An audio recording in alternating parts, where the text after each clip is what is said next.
இட்லி எப்பா இட்லி போட்ட சமான எவ்வளவு பெரிய பூகம் வந்தாலும் சரிடா நீ ஒரு ஆள் எஸ்கேப் ஆயிருப்பா.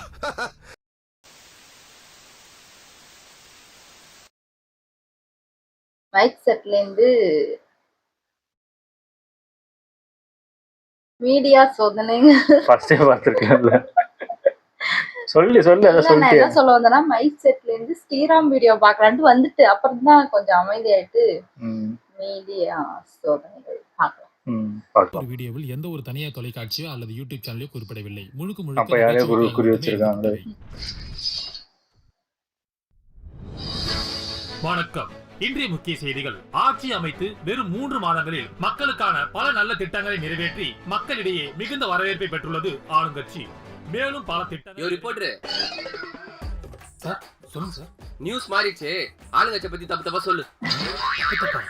சார் இப்பதான் சார் அவங்க பத்தி பெருமையா பேசிட்டு இருந்தேன். ஸ்ரீராம் இவங்க தைரியமா அப்படி நமக்கு அந்த இன்கிரிமெண்ட் அது நீங்க பேசுறத பொறுத்தா இருக்கு. அடச்சது மீடியா எல்லா மீடியாவும் இப்பதான் இருக்கு. வணக்கம். இன்றைய முக்கிய செய்திகள். ஆட்சி அமைத்து 100 நாட்கள் ஆகியும் மக்களுக்கான ஒரு நல்ல திட்டங்களை கூட நிறைவேற்றாத நிலையில் மக்களிடையே மிகுந்த அதிருப்தியை ஏற்படுத்தியுள்ளது இந்த ஆளுங்கட்சி. ஒரு சிறிய விளம்பர இடைவெளிக்கு பிறகு மீண்டும் சந்திப்போம். இது என்ன நியூஸ் சேனலா இல்ல ப்ரமோஷன் சேனலாலே தெரியலையே. காசு கொடுத்தா இப்படி போடுன்றானுங்க, காசு கொடுக்கணும் அப்படி போடுன்றானுங்க. அப்படிதான் இருக்கு. கருமம் பிடிச்ச வேலைனே தெரியல. யோ அடுத்த நியூஸ் என்னயா? கண்டென்ட் எல்லாம் எதுவும் இல்ல. யூடியூபர் எவனாவது அடிச்சு விடு. யூடியூபர் அடிக்கணுமா?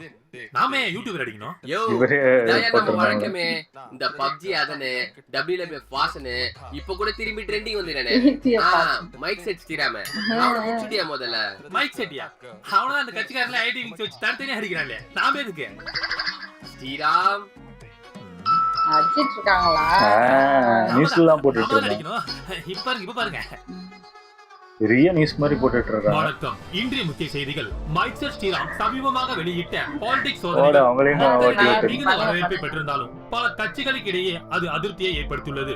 இதை கண்ட நெட்டிசன்கள் அவருடைய வீடியோ கமெண்டில் கதறிக்கொண்டு வருகிறார்கள். இதை கண்ட மைக் செட் ஸ்ரீராம் அடுத்து எங்களை தாக்க போவதற்காக மீடியா சோதனை எடுக்க போவதாக செய்திகள் வந்த வண்ணம் உள்ளன. அதற்கான டைட்டில் கார்டு சூப்பர். சரி அவங்களே இப்படி பண்ணும்போது இவங்க பண்ற தப்பு இல்லை. பரவாயில்லையே. மைக் செட் ஃபார்ம் தந்துடுவாங்க போல இருக்கு. வீடியோ போட ஆரம்பிச்சாங்க.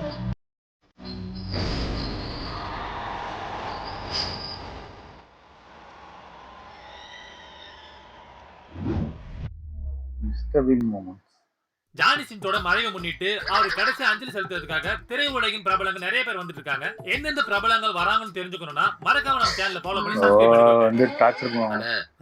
ஏன்னா சாவுக்கு வந்து வீடியோல எடுத்துன்னு இருக்க அவங்களே கடைசியா பார்க்க வராங்க. அவங்களே போய் எடுப்பாங்க.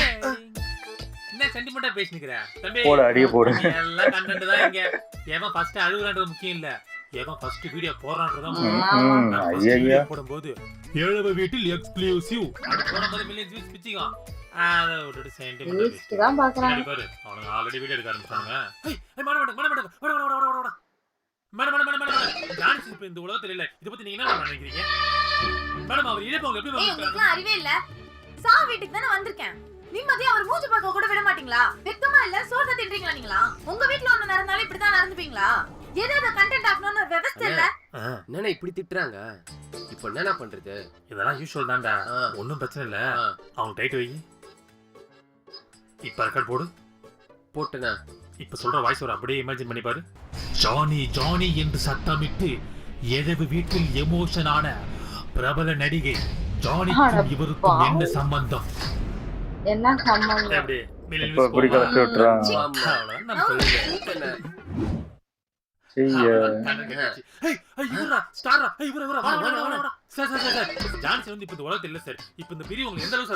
நானும் அவரும் நிறைய ப்ராஜெக்ட் கொலாப் பண்ணிருக்கோம். இந்த மறைவு எனக்கு ரொம்ப பெரிய வழி கொடுத்திருக்கு. சார் லாஸ்ட் ஒன் படத்துல ஐட்டம் சாங் சூப்பர் டான்ஸ் ஆடிப்பீங்க சார். சார் எத்தனை சார் பிராக்டீஸ் பண்ணிருக்கீங்க அதுக்கு? அத பத்தி ரெண்டு வார்த்தை சார். அது நான் एक्चुअली 2 மாசம் ரிஹர்ஸ் பண்ணி தான் அந்த டான்ஸ் ஆடுனேன். Super sir. அதுவும் என்ன கத்திகரமா பண்றீங்க? இந்த ஸ்டெப் ஒரே சிங்கிள் டேக்ல பண்ணது.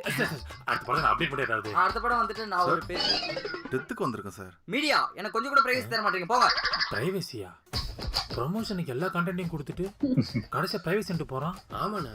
எப்பா இவன் நமக்கு மேல இருப்பான் போல இருக்குப்பா. அடி வாடா. ஜானி நீ எனக்கு கொல்லிய பொண்ணு பார்த்தா நான் உனக்கு கொல்லிய நிலைமையாச்சாடா. ஆமா அதையும் எடுத்து போடுறாங்க. எங்கேயும் விட்டு வைக்கிறது. நம்ம ஜானி சார் சின்ன சூடு கூட தாங்க மாட்டாரு. இப்படி உடம்பு ஃபுல்லா அப்படி ஒரு கொலி வச்சிருக்கீங்களே. இப்போ உங்க மனநிலைமை எப்படி சார் இருக்கு? சொல்லுங்க.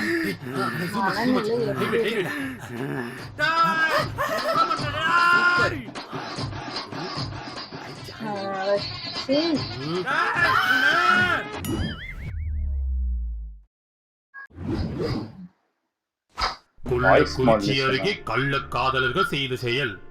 இருவரும் பேசுவதை கண்ட கணவன் மேற்கொண்டு ஏதேனும் சிலுமிஷங்களில் ஈடுபடுவாரா என்று காத்திருக்க இருவரும் இரவு முழுவதும் சங்கீத ஸ்வரங்கள் ஏழே கணக்கா இன்னும் இருக்கா என்ன பாட்டுலாம் பாடிட்டு இருப்பான்.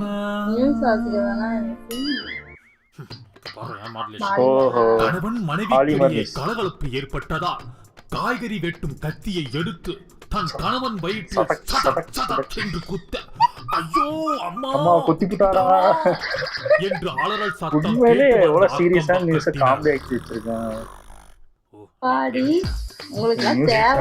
நள்ளிரவில் அசன் நகர் பீச்சில் இரு போதை ஆசாமிகள் அட்டூழியம். ஒரு போதை ஆசாமி மற்றொரு போதை ஆசாமியை பார்த்து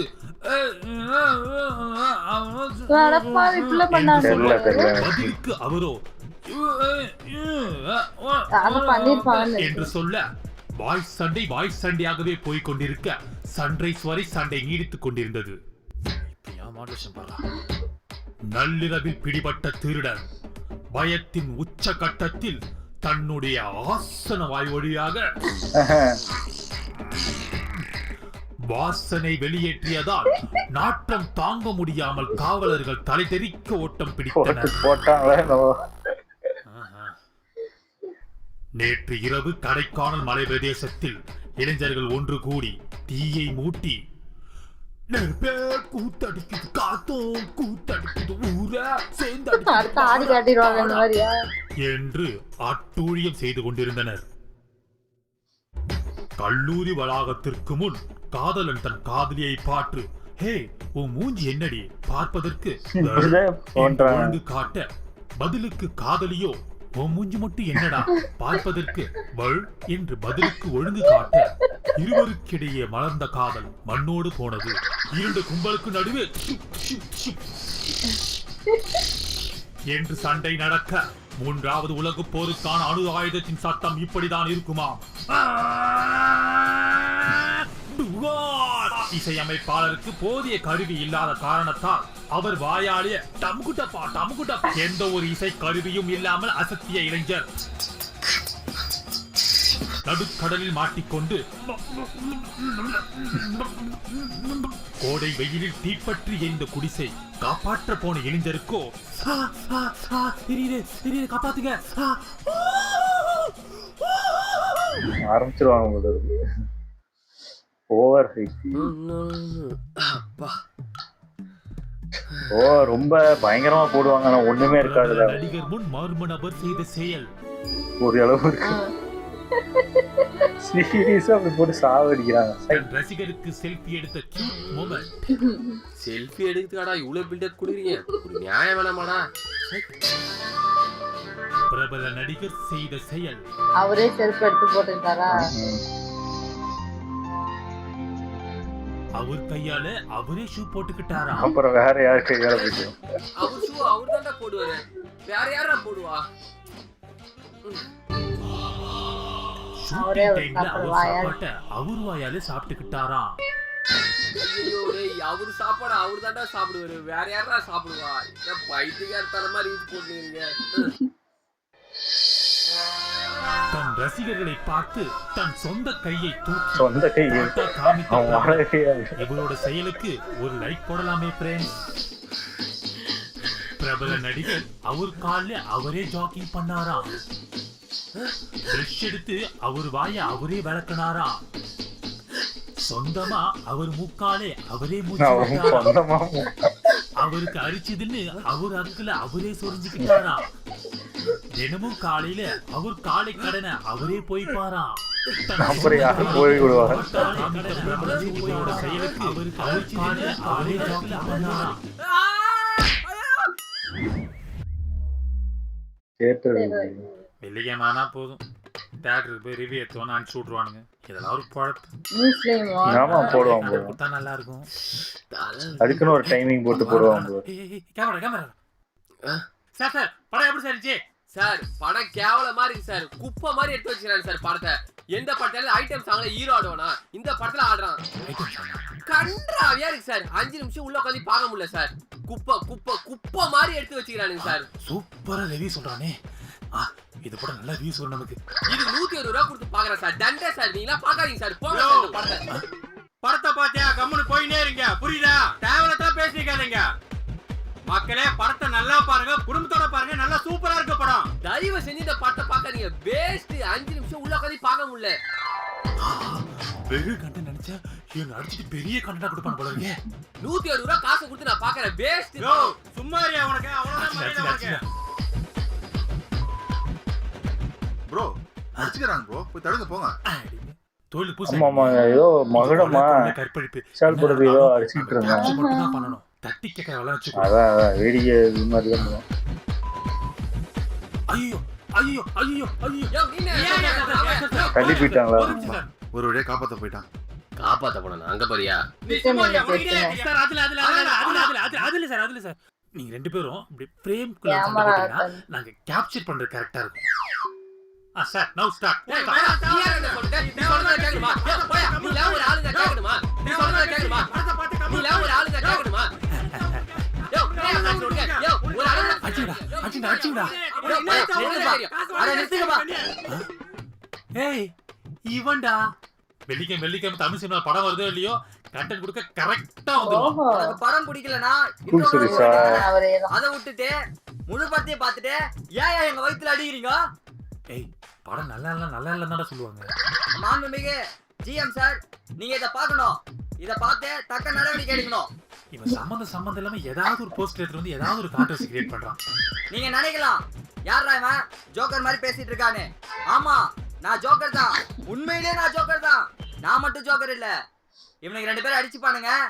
இதை எடுத்து வீடியோ போட்டு வியூஸ் வாங்கலாம்னு மனசாட்சியே இல்லாம நினைக்கிறீங்க பாருங்க. நீங்க எல்லாருமே ஜோக்கர் தான்.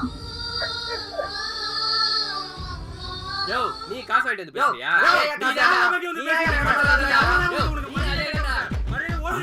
சண்டை நான் அப்புறம் ஃபீல் பண்ணிக்கிறேன்டா. நீங்க கேமரா ரெக்கார்ட் பண்ணுங்கடா. நாங்களே திருந்தோம்னு நினைச்சாலும் திருந்து விட மாட்டீங்களா நீங்க?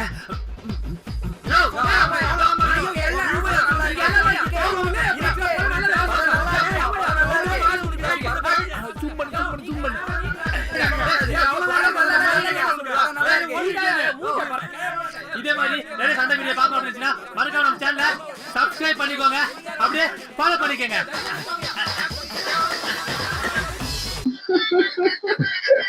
நல்லா இருந்துச்சு. ஆனா உண்மைதான் எனக்கு தெரிஞ்சு இவரு வீடியோ போடுறாங்க. அத வந்து இருக்கிறதா போடுறாரு. இல்லாத எதுவுமே போடல. இருக்கிறத போடுறதுல அதுக்கு ஏன் கதறாங்கன்னு தான் எனக்கு நிறைய நியூஸ் சேனல்ல என்னது சிஎம் விஜய் வந்து இந்த யாரோ ஒருத்தரை இப்படி பார்த்தாரு, அவர் சட்டென்று செய்த செயல். ஆமா ஒண்ணுமே இருக்காது. அவர் பார்க்க கூட மாட்டாரு. அவருடைய ஆமா சம்பந்தமே எல்லாம் போட்டு இருப்பாங்க. என்ன நானும் வீடியோ ஃபுல்லா போட்டு இருப்பாங்க. போய் பார்த்தா ஒரு அப்படியே இப்படி ஒரு இது பண்ணுவாங்க. அதுக்கப்புறம் ஒரு இந்த செலிபிரிட்டி யாராவது இறந்துட்டாங்கன்னா அவங்க அதை போட்டு அவங்கள பாடாப்படுத்தி அங்க இடம் இல்லாம இல்ல பாத்துக்கோங்க. இவங்க கேட்டா அப்புறம் மீடியா கிட்ட பேசவே மாட்டேங்கிறாங்க, உள்ளே விட மாட்டேங்கிறாங்கன்னா அந்த அளவுக்கு நடந்துக்கிறாங்க. நடக்கிற போய் அவங்க இப்படி எங்கெங்க யார வைக்கணும்னு இருக்குல்ல அந்த மாதிரிதான் பண்றாங்க. அது கரெக்டா சிஎம் விஜய் இவங்களை பத்தி தெரிஞ்சுதான் யார எங்க யூஸ் பண்ணணும்னு தெரிஞ்சுதான் வச்சிருக்காங்க. நாங்க என்ன பார்த்தோம்னா இந்த சட்டமன்றத்துல 25 லட்சம் 5 லட்சத்துல இருந்து 25 லட்சம் அது சொன்னாரு. அத எந்த நியூஸ் சேனல்லயும் போடல. ஃபுல்லா அந்த கார் குடுக்கறது அது தப்பான ஒரு விஷயம் தான். அது இல்லைன்னு நான் சொல்லவே மாட்டேன். எல்லாருக்கும் குடுக்கறதோட யாருக்கு இல்லையோ அது குடுக்கறது அது ஓகே தான். ஆனா அது போடுறது தப்பு கிடையாது. அதுக்குன்னு நல்ல நியூஸ் எல்லாம் மறைச்சு இத மட்டும் போட்டு அப்படியே ஃபுல்லா இதையே போட்டு அதாவது நல்லது, அதாவது இதுக்கு முன்னாடி நல்லா நோட் பண்ணீங்கன்னா, இதுக்கு முன்னாடி 5 வருஷம் இல்ல அதுக்கு முன்னாடி 5 வருஷம்லாம் பார்த்தீங்கன்னா, இந்த மாரி எதுவுமே வராது. ஃபுல்லா நியூஸ ஃபுல்லா அதாவது கொலை கேஸு இந்த மாரி கேஸ் கூட மறைச்சிருவாங்க. மேக்ஸிமம் நியூஸ்லயே வராது. வராது news பேப்பர்ல தான் Insta பார்ப்போம். பேப்பர்ல வரும். அப்படி இல்லைன்னா இன்ஸ்டால யாராவது ஆமா. போட்டிருப்பாங்க. அப்படி வந்து பயங்கர பெருசானதுக்கு அப்புறம் தான் நியூஸ்லயே திரும்பி வரும். அத யூடியூப் எல்லாம் நிறைய பேர் பேச ஆரம்பிக்க போய் எல்லாருக்கும் தெரிய ஆரம்பிக்கும். அந்த அதுக்கப்புறம் அளவுக்கு நியூஸ்ல போடுவாங்க. அதாவது இப்ப நியூஸ்க்கு என்ன வேலைன்னா எந்த யூடியூபர் மாட்டுவாங்க, அவர் correct. எங்க போனாரு, அத டிடிஎஃப் தானே டிடிஎஃப் அவர் வாழ்க்கையை காலி பாவம் பண்ணிட்டீங்க. அவர் உண்மையிலே. பண்ணி பண்ணி. நான் ஃபர்ஸ்ட் ஒரு 2 வாட்டி அரெஸ்ட் பண்ணும்போது இவர் ஓவரா ஆடினாரு அப்படின்னு நினைச்சா, 3ஆவது வாட்டி அரெஸ்ட் பண்ணும்போது நம்மளுக்கே சங்கடமா இருந்துச்சு. போதும் அவர் சும்மா இருந்தா, ஆனா அவருமே வாய் வச்சுட்டு சும்மா இருக்க சும்மா மாட்டேங்கிறாரு. இல்ல. ஆனா இது டூ மச்சா இவங்க ரொம்ப பண்றாங்க. அவர் வீடியோ போட்டா நல்லா ஏறுதுன்னு அதையே பண்ணிக்கிட்டு இருக்காங்க. அதே மாதிரி அந்த கொலை பண்ணது குத்தி புட்டாடா அப்படின்னு போட்டான். அது எல்லாருக்குமே அது வந்து ஒரு காமெடியா தான் போய் சேருது. அது ஒரு கொலை நடந்திருக்கு. அத கொலைய அவங்க எப்படி காமெடி ஆக்கி அதை எப்படி ப்ரொஜெக்ட் பண்றாங்க. வியூஸ் வேணும் அவ்வளவுதான். அடுத்தவங்களோட அந்த இது எப்படி இருக்கும், மனசு எப்படி இல்ல இருக்கும் இப்போ அப்படின்றது. ஒருத்தங்கள இவங்க குறை சொல்றாங்களே, இந்த அரசு ஒண்ணும் பண்ணல இது பண்ணல, நம்ம என்ன இதை சிறப்பா பண்ணியிருக்கோம், நம்ம மீடியாவை வச்சுக்கிட்டு என்ன பண்ணியிருக்கோம், இந்த மாதிரி காமெடி பண்றதும் சம்பந்தமே இல்லாத போட்டு திட்டுறதும் இதுதான் மீடியாவா அப்படின்னு மாதிரி தான் இருக்கு. அதான் சொல்றேன், இவரு இந்த வீடியோலாம் அந்த நியூஸ்ல போடுறாங்க, அந்த குத்தி புட்டாரான்னு. அதான் அந்த ஃபேமிலி பார்த்தா எவ்வளவு ஃபீல் ஆமா பண்ணுவாங்க. உண்மையிலே அதெல்லாம் ரொம்ப கொஞ்சமாவது மோசம். யோசிக்கணும். அது ஆமா. அதே மாதிரி இந்த ஏதோ ரிவ்யூ கொடுக்குற இடத்துலயும் பிரச்சனை நடந்துச்சு, மீடியாலாம் இருந்துச்சு. மீடியா யாருமே தடுக்கல, விட மாட்டாங்க. தடுக்கவே இல்லை. அதாவது content வேணும். இதே வேலையால தடுக்கலாம் பாருங்க, இவங்க வேடிக்கை பார்த்துட்டு இருக்காங்க, கண்டுக்கவே இல்லை. ஆனா இவங்களும் அங்க இருப்பாங்க. இவங்க கேமரால வீடியோ எடுக்கிறது மட்டும்தான் அவங்க வேலையா இருக்கும். அப்போ அவங்க வேலையை பார்ப்பாங்க, மற்றவங்க இதை போய் தட்டி கேட்கணும். இப்படிதான் ப்ரொஜெக்ட் பண்ணிக்கிறாங்க தெரிஞ்சு. அதாவது மைக் செட் வந்து சும்மா இருந்தாரு அவர் பாட்டுக்கு. அவர் வீடியோ எடுத்து போட்டு அவரே திட்டிட்டு இருந்தாங்க, அவரு செஞ்சுட்டாரு விட்டு. இப்போ இதையும் தூக்கி மீடியா போய் திட்ட ஆரம்பிச்சோம்னு நினைக்கிறேன். நல்லா இருந்துச்சு. ஓகே, வீடியோஸ் உங்களுக்கு பிடிச்சிருந்தா லைக் பண்ணுங்க, ஷேர் பண்ணுங்க, கமெண்ட் பண்ணுங்க, மறக்காம சப்ஸ்கிரைப் பண்ணுங்க. நல்லா இருக்கும்.